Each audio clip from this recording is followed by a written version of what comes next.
yang pertama kali ditanya sebelum apapun adalah sholat. Itu yang dibawa.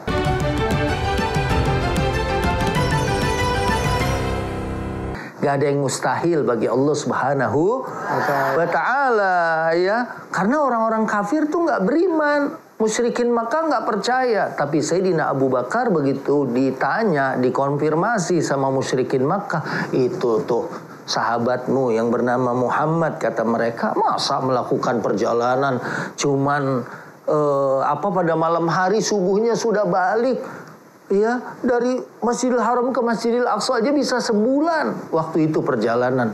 Belum lagi naik ke langit, karena Al-Isra adalah perjalanan malam hari, wal Mi'raj adalah perjalanan naik. Tapi Sayyidina Abu Bakar bilang, kalau itu yang mengatakan adalah baginda Nabi Muhammad SAW, lebih dari itu saya percaya. Maka Abu Bakar tuh Siddiq, orang yang paling cepat mengimani. Abu Bakar artinya orang yang cepat banget mengimani. Ya, jangankan cuman semalam. Kalau Nabi bilang 1 jam, saya percaya. Karena nggak ada yang mungkin. Ya? Iya, bagi Allah Subhanahu wa ta'ala. Dan tadi Mama juga udah nyampein, peristiwa ini adalah tasliyatan lin Nabi, hiburan bagi Nabi. Ada yang bilang juga ha'amul huzn, tahun kesedihan setelah wafatnya orang yang selama dakwah Nabi melindungi. Istri beliau sudah pasti Khadijah radhiyallahu anha, dan juga paman beliau, ya, Abu Thalib, yang juga sebagai pamannya melindungi Nabi. Maka Nabi diangkat naik, linuriyahu min ayatina, untuk ditampakkan ayat-ayat atau tanda kekuasaan Allah Subhanahu wa ta'ala. Akhirnya kita beriman. Dan mungkin supaya, karena waktunya juga nggak banyak ya, tadi Nabi merupakan satu Nabi yang melanjutkan Nabi-Nabi sebelumnya. Ya, karena berjumpa dengan Nabi-Nabi. Ya, karena memang kita tahu Nabi-Nabi itu sekarang ini fi kuburihim yusallun, mereka di kuburnya sedang sholat. Maka mereka, jangankan para Nabi, orang yang gugur di jalan Allah aja kita nggak bisa bilang mereka itu meninggal. Bahkan inda rabbihim yurzakun, di sisi Allah mereka dapat rezeki. Maka kalau yang suka ikut saya atau Mama atau Aifan umroh, waktu kita di Uhud, kita salam sama syuhada Uhud. Itu ada di dalam kitab Mausu'atu Qasasis Salaf, disebutkan bahwa waktu Uhud kebanjiran, tersingkap jasad-jasad para syuhada, ternyata badannya masih utuh, telinganya ada bekas darah mengering. Itu kan suatu yang luar biasa. Setelah ribuan, ya kalau 1400-an tahun, tapi dalam masih kondisi yang utuh. Nah, kemudian yang merupakan awwalu ma yuhasabu bihil abdu yaumal qiyamah, yang pertama kali ditanya sebelum apapun adalah sholat. Itu yang dibawa. Ya, tadi Aifan juga udah bilang itu 50 waktu awalnya, sampai kemudian jadi 5. Dan 5 itu tetap pahalanya 50. Karena memang sholat itu berat. Yang bilang berat Quran, wa innaha lakabiratun illa 'alal khashiin. Sholat itu berat kecuali bagi yang khusyuk. Ya, bagi orang yang khusyuk, ya dia adalah orang-orang yang nanti akan jadi orang mukmin yang beruntung. Maka hidupnya orang-orang sholat adalah contohnya Mama.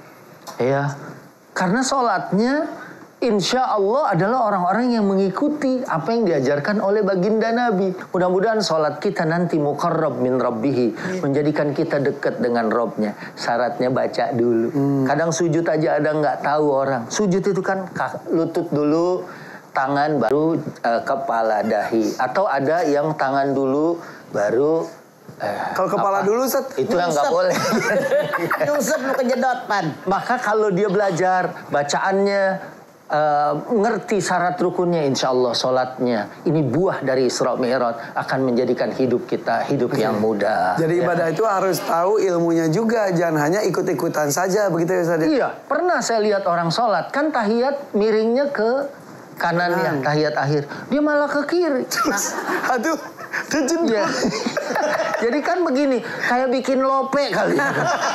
Dia pikir seperti itu. Itu beneran. Saya bilang, Pak, ke sini Pak. Oh iya ya. Narok tangan juga. Jangan asal senarok-naroknya. Ini ada yang dalilnya. Iya, ada yang tahta surah, ada yang di dada, ada yang pokok sadr. Dan kita jangan melecehkan kalau nggak sama. Ada yang nunjuknya, ih sebel banget deh. Ya sebelah saya ngedim terus kata. Enggak, asal dia tahu ilmunya. Ya, Insya Allah ya sholat kita baik. Ya, Oke. Begitu kayaknya. Kita Mungkin ditambahkan lagi ya. Oh, tambah pertanyaan saja. Oh iya. Ayo, siapa lagi yang mau nanya? Sekarang ayo. Ih, beneran lemes yang ini. Mana yang nanya nih? Siapa mau nanya? Oh, gitu dong. Silakan Mangga Ibu berdiri. Silakan. Assalamualaikum warahmatullahi wabarakatuh. Alis yang kanan kurang ke sini. Ipan karunya. Baru sepotong ini Mas. Yang kiri. Kapus kayaknya. Yang kiri. Kapus kayaknya. Kapus ya? Ganti-ganti rudel. Oh iya. Iya, yang kiri. Atau tinggal tadi setengah. kali belum selesai udah dipanggil Iya. masuk gitu. Ya udah, silakan Ibu. Iya. Assalamualaikum warahmatullahi wabarakatuh. Waalaikumsalam. Perkenalkan saya dari Majelis Taklif Baitur Rahim dari Pekalongan. Ya. Nama saya Ibu Sutria. Tanya Ma. Tanya Mama yuk. Ya. Tanya Mama yuk. Kebetulan Ma ya, saya seorang perias pengantin. Oh. Ya, Perias pengantin kok alisnya sepotong gitu loh Bu. Ivan, nggak boleh gitu. Kenapa? Sepotong aja mahal. Lagi betul. Biasanya Ma ya, kita yang rias itu sebelum subuh kita udah berangkat rias. Oke. Pengantin tak suruh wudhu dulu. Iya. Setelah dengan azan, pengantin tak suruh sholat. Nanti sholat subuh dulu. Kadang kita resepsi siangnya Ma. Pengantinnya sibuk, ada tamu-tamu banyak, jadi nggak sempat sholat luhur. Gimana hukumnya? Apa saya kalau pengantinnya nggak sholat zuhur, apa saya dosa.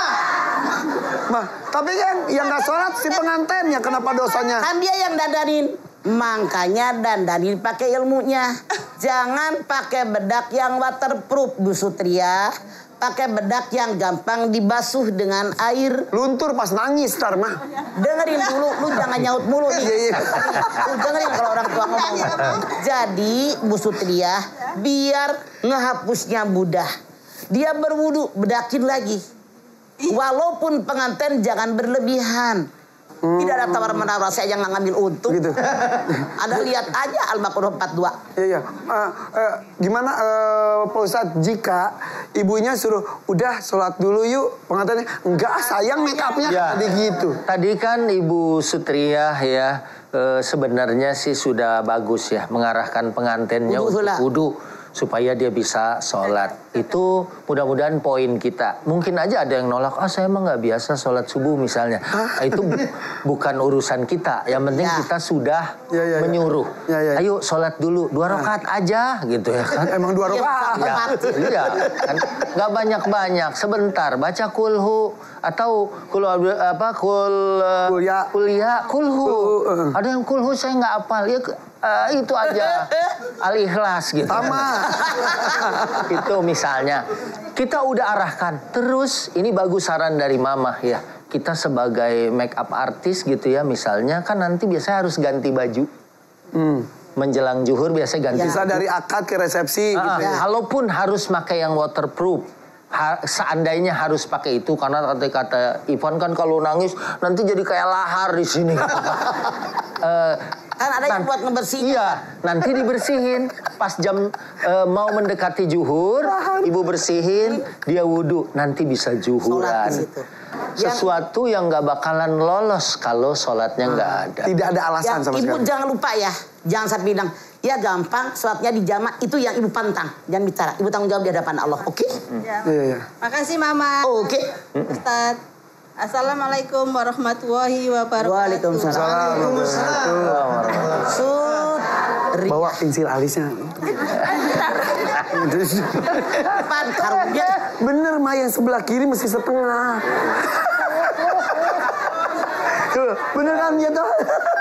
Karena beliau biasa sholat, jadi nggak yang waterproof. Itu, ya. Oke, Tadinya oke. biasa yang dipakai di genteng kan waterproof juga. Ya.